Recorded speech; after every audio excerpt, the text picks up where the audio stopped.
Hey YouTube family, it's Daughter of the Most High. I hope you're doing well.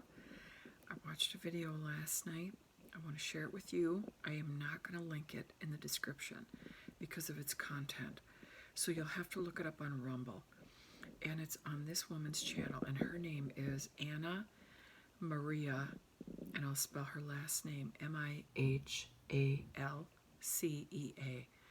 And she is interviewing Justin Coy. Anna is a medical doctor and PhD, and Justin is a PhD. And each of them discovered and are discussing an occurrence that's happening with people that followed the agenda in the last years. So I'm going to read the description under the video, okay?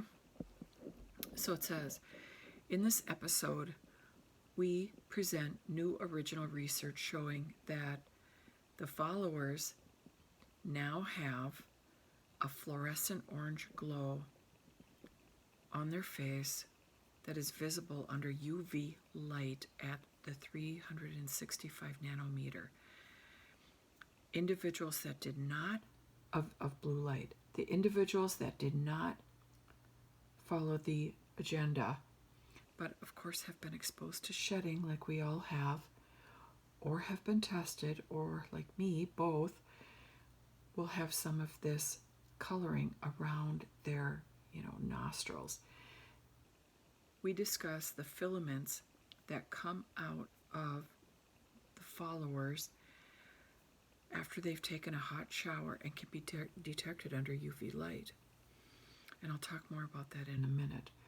These behave like Morgellons, an advanced nanotechnological artificial synthetic life form.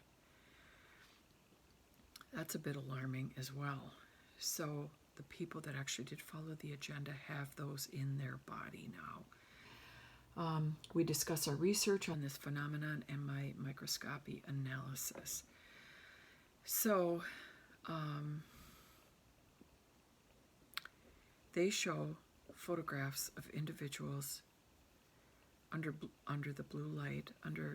It's got to be 365. I don't know a lot about blue lights, but 365 nanometers, and then this coloring becomes evident. It's primarily on the forehead, and then it can move down the face, around the nose area, and then it can move down the back of their head and down the back of their neck. And again, that's primarily, there is much more evidence of this on the individuals that followed the agenda, and there's much less of this for individuals that tested and then just from being exposed to shedding like we all have. And then they can actually see this coloring or discoloration. And they're viewing it as a tracking device. So there's, they have put, blue lights up in various areas, cities, roads, and so we've seen these, and that's a way to view who's actually in compliance and follower of the agenda and who's not. Now, do we know exactly all of that, all of what's going on? No. But they, of course, want to track us. They're tracking us through our phones. They're tracking us through everything. But there's going to come a time when, maybe when the grid goes down or whatever the situation is, that the tracking is actually going to be us, not our phones, not our computers. It's us. And we are well down that path already. So there's one gentleman, if you read the comments below the video, and I encourage you to do so, there's 170 comments as of this moment. And there's one gentleman that is concerned about the UV lighting and what that means for us. Now, we know why they're doing it, but that in itself, he considers that dangerous. I don't know enough about UV lighting at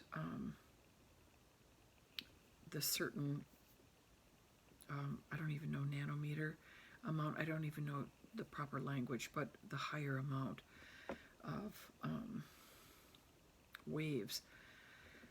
Here's another situation that's going on.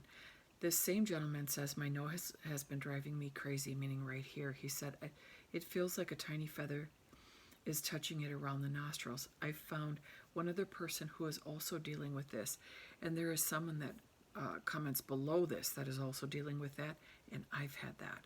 I have that in this nostril, and it feels like somebody's got a tiny little feather and just kind of circling around, and it's like so weird. And I've thought, is that because I tested? Well, now I see this information, and I know it is. And can I just say, when I tested, I did not know, I didn't have any reservations or apprehension about testing. I thought testing was okay. I knew not to follow their agenda. I knew it, but I didn't consider testing in order to know if I could go to work or not. Well, I did test because I was feeling very kind of weird, and I never get sick. And I wish I hadn't agreed to testing, but I did. But I also didn't have any reservations about it. And I know some people had reservations about both right out of the gate. I was absolutely 100% clear in my spirit not to follow the agenda, but I tested. So that alarms me because there is a fair number of individuals that actually believe that those that followed the agenda and testing have taken the mark of the beast. And I thought so too in the beginning, but not the test, just the other. And then I found out the test, they poisoned us through that too. And so it was yes, no, and I've talked to people, I've emailed people. And so yes, no.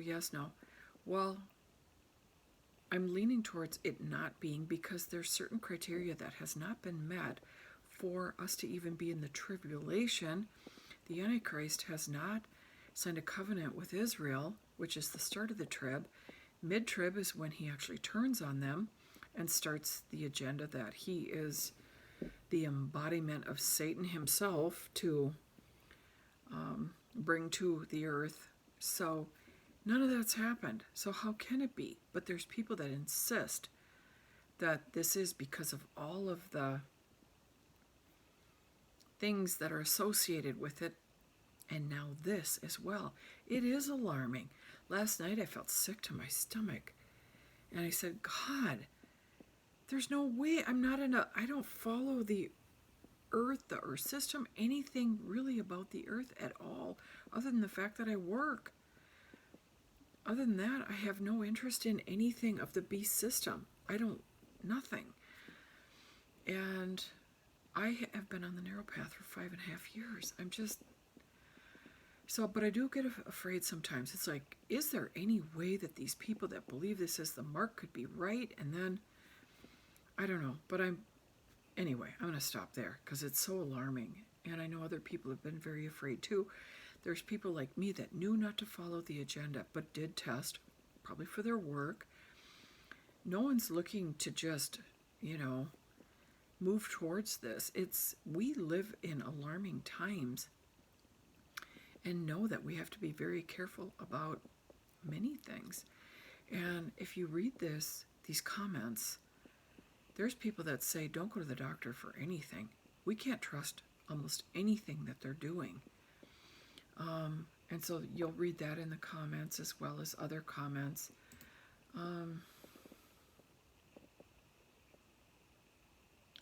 Let's see. There's people that take several precautions to not participate in what's going on. I mean, we know about the chemtrails, the water, the food. They're poisoning us in about every way they can. Guys, I'm going to tell you flat out, our time is short. Our time is short. And I think of all of the things that they're doing, and some people are much more sensitive to what they're doing, and so they are struggling as far as their health already.